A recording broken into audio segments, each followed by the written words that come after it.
फिर साहब सौदा करके प्रधान भी उनके ही बनेंगे और राजवाली बालाजी को नाम तैयार पड़े हुआ जिला प्रमुख कले। तो फिर सब कुछ छोड़ने कह दो, ये बच्चे क्या करेंगे? इनको भी किसी दिन विधायक बनना है और हमारे कृष्ण जी को और गावड़िया जी को, इनको भी तो प्रधान बनना है। पिछली बार क्या हुआ था आपको याद है? तो सारे बदले बहुत सारे इकट्ठे हो रहे। हमको दो चीज करनी है, मेरी भी मदद आपको करनी पड़ेगी। आप पूछोगे कैसे मदद करोगे? मेरी विधानसभा पीने के पानी के लिए घोर परेशानी में पड़ी हुई है। मैं आपकी कसम कह रही हूँ, 1700 फुट कुएं खोदने पर भी सूखे निकले। और हरियाणा से टैंकर से, मेरे उधर की बहनें बैठी होंगी उनको पता है, टैंकर से हरियाणा से पानी लाकर हम वहां पर जिंदा है, मैं आपको बता रही हूँ।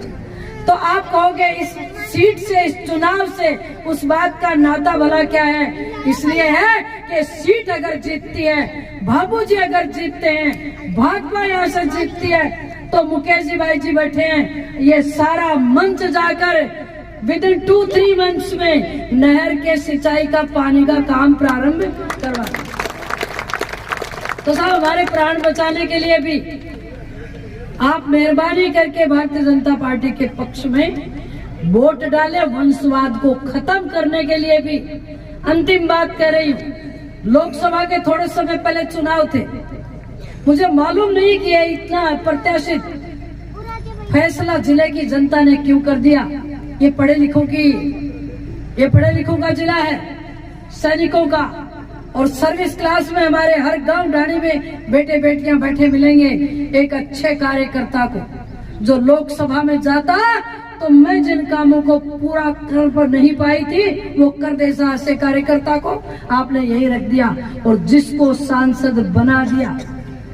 ये मेरे युवा बेटे खड़े हैं, मेरे भाई खड़े हैं, लोकसभा का सत्र चले तब आप टीवी खोल कर देखना, एक दिन भी कोई सवाल उठाता, आपका सांसद जिले की बात कहता, टीवी में दिखाई दे जाए तो मुझे जरूर फोन करना, मैं आपको शक्ल दिखाने नहीं आऊंगी, बोल ही नहीं सकते। और सरकार के खजाने में सिर किसका? जिसकी पार्टी, जिसकी सरकार, उसका सिर।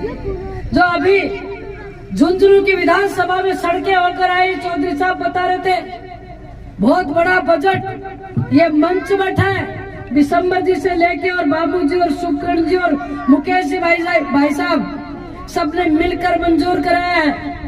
आप किसी 30 मार्का को जिता देना, सरकार से 98 ले आएगा तो आप मेरे को कह देना। तो सरकार के खजाने की चाबी आपके पास आने को तैयार है। आप यह भाजपा को जिताकर सरकार में अपनी साझेदारी करके 4.5 साल अपने जिले का विकास करने में अपना योगदान जरूर दें। इसी के साथ मैं आपको प्रणाम करती हूँ। पुनः महिलाओं से अपील करती हूँ कि मोदी के अलावा, भजन लाल जी के अलावा महिलाओं की सुध लेने वाला और नेता नहीं है। इसलिए हमको तो घर वालों को कहना है कि अब की बार कुछ नहीं सुनना भाजपा। धन्यवाद। जय भारत के आई है। और कल भैया दूज की तैयारी के बावजूद यहाँ इस समय तक आप बैठी हैं, ये भी एक संकेत है कि हमारी मातृशक्ति जब आगे निकलकर काम को हाथ में ले लेती है, तब उसमें निश्चित तौर पे सफलता हमारे हाथ लगती है, ऐसा मैं मानती हूँ। अर्जुन जी और हमारे गावड़िया जी, कृष्ण जी, अर्जुन जी, मैं आपसे पूछना चाहती हूँ, कितना पैसा 2014 से 18 के बीच इस आपकी पंचायत को मिला था? 100 करोड़ रुपए। अब बहुत लोगों को नहीं मालूम होगा, तो वो सोच भी रहे होंगे कि कहाँ लगा होगा 200 करोड़ रुपया। सांसद कोटे से कितना पैसा मिला था? 30 लाख रुपए। और इसके बाद जो सड़क है, सैनिक स्कूल है, शौर्य उद्यान है, और सब मिलाकर 200 करोड़ रुपया उस समय 2014 से 18 की आदरणीय मोदी जी की सरकार में, और उस समय भारतीय जनता पार्टी की सरकार राजस्थान में भी थी। आदरणीय शुभकर्ण जी उस समय विधायक थे और काफी हमारे पूरे जिले भर की बात करते रहते थे। ये चुनाव सामान्य चुनाव नहीं है। इस चुनाव से सरकार की सेहत पर कोई फर्क नहीं पड़ेगा। एक विधायक बढ़ जाए तो कोई बात नहीं और घट जाए तो कोई बात नहीं। इज्जत दांव पे किसकी लगी है? इस जिले की प्रतिष्ठा, मान मर्यादा इस चुनाव के नतीजे पे निर्भर करती है। दोनों जगह सरकार है।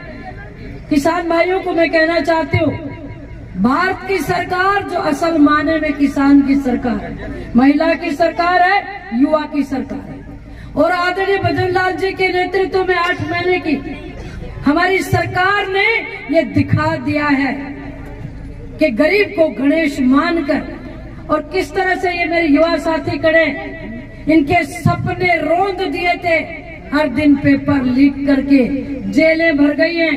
रोज रोज नए लोग जिन्होंने पेपर लीक किए थे जेलों में जा रहे हैं, और बड़े बड़े साइबर क्राइम करने वाले लोगों की करोड़ों की कोठियों को बुलडोजर रौंद रहे हैं। ऐसा ऐतिहासिक फैसला, दबंगता से ऐसा काम, दहशत को मिटाने के लिए, अपराधियों को मिटाने के लिए अगर किसी ने किया राजस्थान में तो भजन लाल जी की सरकार ने किया। और क्योंकि मैं कई बार महिलाओं से बात करती रहती हूँ, मेरे पास बहुत सारे लोगों के नंबर है, तो मैंने 2-4 दिन पहले मैं आई थी, अर्जुन जी को लेके हम कुछ घरों में गए थे, बातचीत करी थी, तो कह रहे थे कि मोदी जी ठीक है और थार लो भजन लाल तो और भी ठीक है, हमारी पेंशन बढ़ा दी, सिलेंडर का पैसा कम कर दिया, और बच्चे पालने की छुट्टी पता आपको पहले नहीं मिलती थी, CCL। मोदी जी ने महिलाओं के बच्चे होने के बाद उनके पालन पोषण का छुट्टी मंजूर कराने का काम किया। महिलाएं तो इस बात को कभी नहीं भूलेंगी, और महिलाएं कांग्रेस के हाथ पर वोट बिल्कुल नहीं डालेंगी, ये मैं जानती हूँ। क्यों जानती हूँ? कि पिछले 5 साल की सरकार जब राजस्थान में थी, इतनी अबोध मासूम बच्चियों के साथ जिस तरह से जघन्य अपराध हुए, वो कोई नारी भूली नहीं है। भूली हो क्या? नहीं भूली हो।